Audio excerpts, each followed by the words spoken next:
Hello student, welcome to my channel. तो आज की इस वीडियो में हम पढ़ने वाले हैं बीए फर्स्ट सेमेस्टर के इंग्लिश का यूनिट 2 में हम पढ़ने वाले हैं प्लॉट के बारे में कि प्लॉट क्या होता है। तो आइए स्टार्ट करते हैं वीडियो को। English pros and writing skill आपका कोर्स टाइटल है। आइए देखते हैं plot in literature. Plot in literature यानी कि साहित्य में प्लॉट, या कह सकते हैं साहित्य में कथानक। प्लॉट को हिंदी में कथानक बोलते हैं। डेफिनेशन देख लेते हैं प्लॉट का, यानी डेफिनेशन ऑफ प्लॉट यानी प्लॉट की परिभाषा। A plot is the carefully arranged sequence of events in a story, novel or drama, which are interconnected and logically structured to create a meaningful whole। यानी कि plot किसी भी कहानी, उपन्यास या नाटक में घटनाओं का क्रमबद्ध और जुड़ा हुआ क्रम होता है।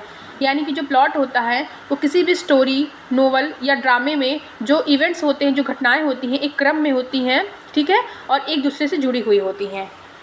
It is not just a list of incidents but a planned design where each event has a cause and effect relationship with the next, leading to a clear beginning, middle and the end।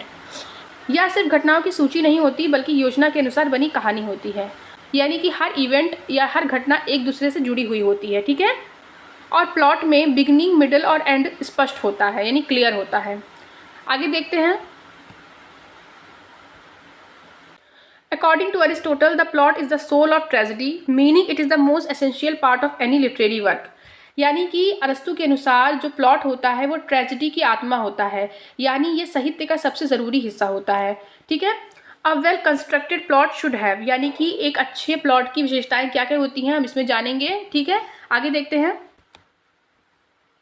सबसे पहले unity of action. All events should be connected to the main story, यानी कि जो सभी घटनाएं होती हैं यानी सभी इवेंट्स होते हैं मुख्य कहानी से जुड़े हुए होते हैं, ठीक है।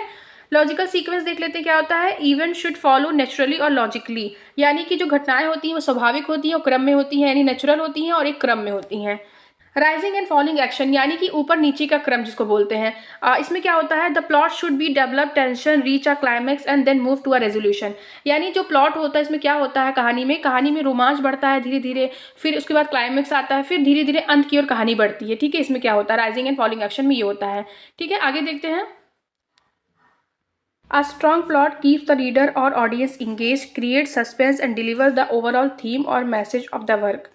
यानी कि एक स्ट्रॉन्ग प्लॉट जो होता है वो रीडर और ऑडियंस को व्यस्त रखता है, अपने से जोड़े रखता है और सस्पेंस क्रिएट करता है और एक मैसेज डिलीवर करता है, ठीक है। एग्जाम्पल देख लेते हैं। In Romeo and Juliet the plot start with the love between the two characters. यानी कि जो ड्रामा है Romeo and Juliet William Shakespeare का, इसमें जो प्लॉट होता है यानी कि जो स्टार्ट होता है, जो बिगनिंग होती है, उसमें दिखाया जाता है दोनों कैरेक्टर्स के बीच का प्यार, यानी रोमियो एंड जूलियट के बीच का प्यार दिखाया जाता है बिगनिंग में। Moves to conflict and misunderstanding middle, यानी कि जो मिडिल का पार्ट होता है उसमें जो होता है प्रॉब्लम्स, गलतफहमियाँ और संघर्ष दिखाया जाता है। And ends with the tragic death forming a complete and Anfield story, यानी कि जो एंड होता है उसमें दोनों की दुखद मृत्यु या कह सकते हैं दोनों की डेथ दिखाई जाती है, ठीक है।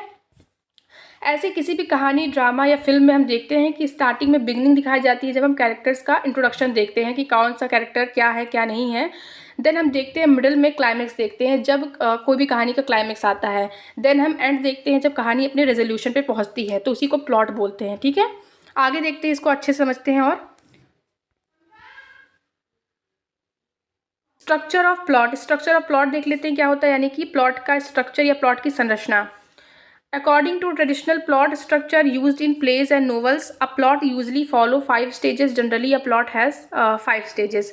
यानी कि पारंपरिक कथानक या पारंपरिक प्लॉट में आमतौर पर 5 चरण होते हैं, ठीक है, 5 स्टेज होते हैं। देखते हैं पहला स्टेज क्या होता है। सबसे पहले आता है एक्सपोजिशन, यानी introduction of characters, setting and situation.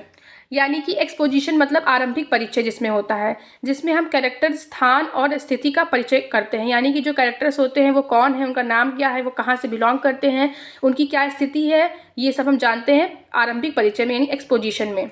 ये किसी भी कहानी, नोवेल या ड्रामे में हो सकता है, ठीक है। आगे देखते हैं। अगला है राइजिंग एक्शन, जिसको बोलते हैं घटनाओं का बढ़ना। Events that create suspense and lead towards the climax, यानी कि जब कहानी आगे बढ़ती है तब कहानी में रोमांच आता है, तनाव बढ़ता है कैरेक्टर्स के बीच में कहानी में, ठीक है, उसको बोलते हैं राइजिंग एक्शन, ठीक है। आगे देखते हैं। अगला है हमारा क्लाइमैक्स, द मोस्ट एक्साइटिंग और turning point of the story. यानी कि कहानी का सबसे रोमांचक या मोड़ वाला क्षण। आप लोग ड्रामा देखते होंगे, मूवीज देखते होंगे, उसमें जब क्लाइमेक्स आता है, यानी कह सकते हैं जब हीरो या विलन की फाइट होती है, तो जो कहानी होती है बहुत ज़्यादा रोमांचक हो जाती है। ठीक है, आगे देखते हैं following action. Events after the climax moving towards the end, यानी कि क्लाइमेक्स के बाद अंत की ओर बढ़ती कहानी, यानी कि जब क्लाइमेक्स खत्म होता है तो जो कहानी होती है वो अपनी एंड की ओर बढ़ती है। ठीक है, लास्ट है हमारा resolution, the conclusion where the conflict is solved, यानी कि इसमें कहानी का अंत होता है और समस्या का हल होता है। अब ज़रूरी नहीं कि समस्या का हल ही होता है, कभी कभी आप देखते होंगे इंडियन मूवीज़ में तो अक्सर विलन या हीरो की फाइट होती है, तो जो होता है हीरो जीत जाता है, विलन की डेथ हो जाती है, तो कहानी का अंत हो जाता है और समस्या का हल भी हो जाता है। लेकिन आप ड्रामास देखते होंगे या कहीं कहीं सैड जो मूवी होती है उसमें दिखाते हैं कि लास्ट में या तो हीरोइन या हीरो किसी की डेथ हो जाती है। तो बेसिकली कहानी का अंत होता है और कभी कभी समस्या का हल भी होता है। ठीक है, सबसे पहले आता है एक्सपोजिशन। एक्सपोजिशन मतलब आरंभिक परिचय। आरंभिक परिचय में हम कैरेक्टर्स के बारे में जानते हैं। ठीक है, उसके बाद आता है राइजिंग एक्शन। राइजिंग एक्शन में क्या होता है? राइजिंग एक्शन में घटनाओं का बढ़ना होता है, यानी कि जो कहानी होती है वो आगे बढ़ती है, कहानी में रोमांच आता है, तनाव बढ़ता है। ठीक है, फिर आता है क्लाइमेक्स, जो सबका फेवरेट पार्ट होता है। क्लाइमेक्स में क्या होता है? क्लाइमेक्स जो होता है चरम बिंदु होती है कहानी का सबसे रोमांचक पार्ट यही होता है। ठीक है, फिर उसके बाद क्या होता है? फॉलोइंग एक्शन होता है। फॉलोइंग एक्शन में क्या होता है? कहानी जो होती है अपनी अंत की ओर बढ़ती है। ठीक है, लास्ट में आता है रेजोल्यूशन। रेजोल्यूशन में अंत होता है। ठीक है, कहानी का मूवीज या ड्रामा वगैरह में आप लोगों ने देखा होगा, इनफैक्ट आप लोगों ने जब बुक पढ़ी होगी, कोई भी कहानी या ड्रामा पढ़ा होगा बुक में, तो उसमें भी ये सब चीज़ें होती हैं। तो ये क्या था? ये था आपका प्लॉट का 5 स्टेज। ठीक है, तो हमने इसमें पढ़ा प्लॉट का स्ट्रक्चर क्या होता है और 5 स्टेजेस पढ़े प्लॉट के। ठीक है, आगे देखते हैं। आगे आता है importance of plot. Importance of plot जान लेते हैं कि प्लॉट की क्या इंपॉर्टेंस होते हैं। It organise the story and gives it direction, यानी ये कहानी को दिशा देता है और रूपरेखा देता है। क्या होता है? प्लॉट जो होता है वो कहानी को दिशा देता है और रूपरेखा देता है। ठीक है, keeps the audience engaged and curious, यानी कि जो प्लॉट होता है वो ऑडियंस को या रीडर्स को कहानी से जोड़े रखता है। Develops characters and themes naturally, यानी कि ये जो कैरेक्टर्स होते हैं या थीम्स होते हैं या कह सकते हैं पात्र होते हैं और विषय को स्वाभाविक रूप से विकसित करता है। ठीक है, helps in conveying the message of the story effectively, यानी ये कहानी का संदेश साफ साफ समझाता है। आगे देखते हैं, कंक्लूजन देख लेते हैं क्या है प्लॉट का। Plot is the foundation of any narrative work, यानी कि जो प्लॉट होता है वो किसी भी कहानी की बुनियाद होता है।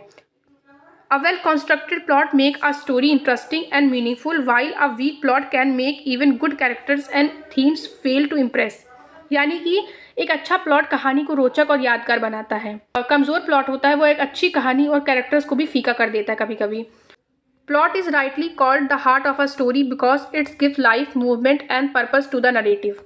प्लॉट को कहानी का दिल कहा जाता है। ठीक है, क्योंकि ये क्या कहता है? कहानी में जान डालता है, उसको एक रोमांचक कहानी बनाता है। ठीक है, तो ये था कंक्लूजन। इसमें आप लोगों ने प्लॉट के बारे में जाना, और जो प्लॉट होता है वो अक्सर एग्जाम में लॉन्ग में तो नहीं आता है, शॉर्ट में ही आता है, बट अगर लॉन्ग में आ गया तो आप इसको लिख सकते हैं, और अगर शॉर्ट में आ गया तो आप डायरेक्टली प्लॉट का डेफिनेशन लिख दीजिएगा जो मैंने आपको बताया, और साथ साथ आप लोग क्या कहते हैं स्ट्रक्चर ऑफ प्लॉट लिख दीजिएगा, क्योंकि स्ट्रक्चर ऑफ प्लॉट बहुत इंपॉर्टेंट होता है।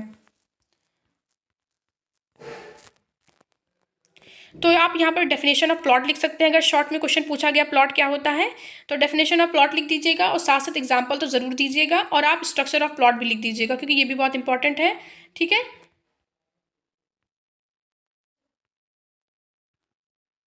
तो आई होप ये वीडियो आपके लिए हेल्पफुल हो। अगर ये वीडियो आपको पसंद आया तो इस वीडियो को लाइक कीजिए, शेयर कीजिए, हमारे चैनल को सब्सक्राइब कीजिए। Thanks for watching.